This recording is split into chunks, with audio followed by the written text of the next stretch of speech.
Hello everyone and welcome back to the channel. I'm OP, and in today's episode we will be going over some of the best highlights between T1 and KT from the 2023 LCK Summer Playoffs. Without further ado, let's dive straight into the action. Done certainly erupting when T1's names are called out, and here we are under the rift for the second game. Faker taking a bit of damage. That's a flash from Lehens. Everyone turning up for this party. It reminds me of Dumbledore all those years ago, but not actually able to get the kill like his Janna was able to. And the state of this lane here in the bottom lane is just so rough. Owner's wrapping around now as well. There's just no help to stop him. And, I mean, they're going to look for a dive here.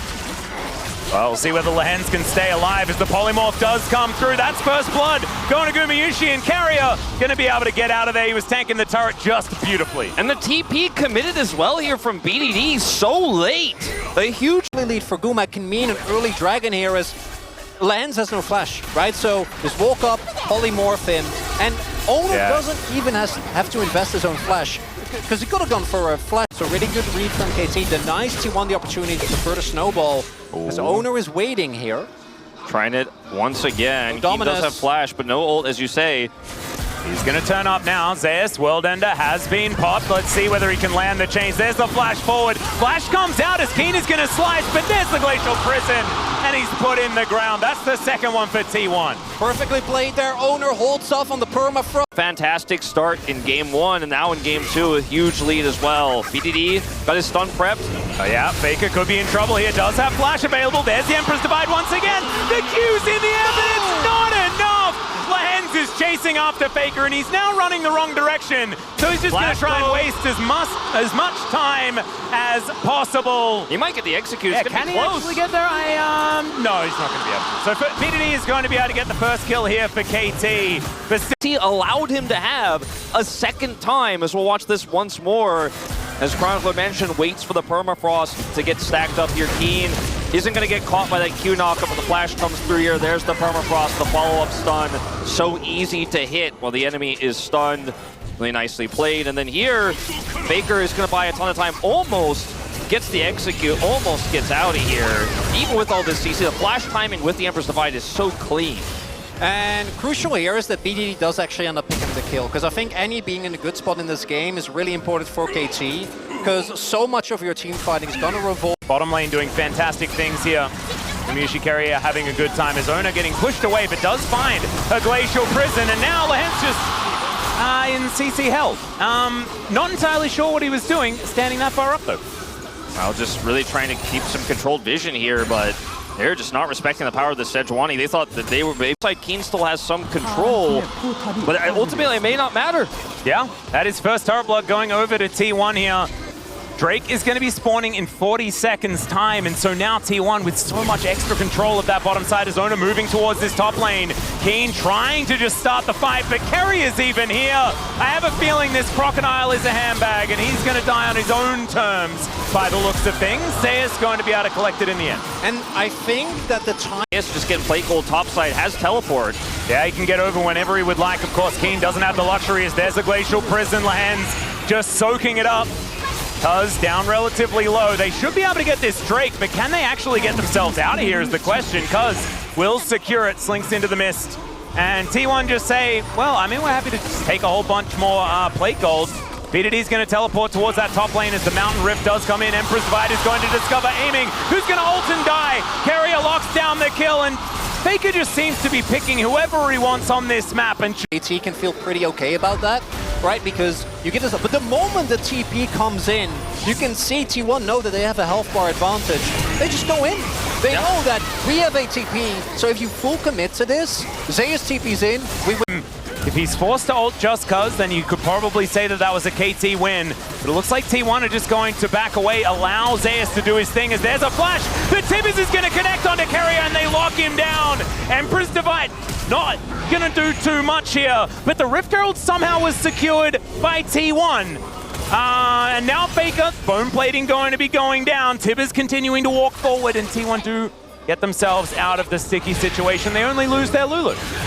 Yeah. No, they only lose their Lulu. And ultimately, it's a great position here for T1 Zeus on the flank. Yeah, aiming, clearing out that control ward from max range. Let's see whether they can steal this away. It's not going to be allowed to, but now Zeus is going to get caught on that flank. Can they take him down? Yes, they can. They trade it for the Drake, though, so I don't know about the play here, because I think T1 kind of happy to deny Soul Point and just give up one kill. Now BDD is going to teleport top side here and keep this turret alive. Aiming going to push bottom side as well, so they're going to get a little bit more out of this, but they'll probably commit to trying to get some prio for that objective. But Faker here is one of those pick targets. Yeah, it does have his crown, and they're going to look to try and stop him. They do deny the shifting sands at the beginning, but then he just gets himself out. Another Glacial Prison comes in. Aiming's going to be interrupted by Owner. Absolutely beautiful play. Now Carrier taking some damage, but the Featherstorm's going to save Gumayushi. Lehens has to go golden, and he's not going to be able to get himself out of it. Kane is going to be the first to go down in the fight, and T1 are just juggling the aggro gorgeously. Ko's going to be the next victim here as T1 are looking for match point.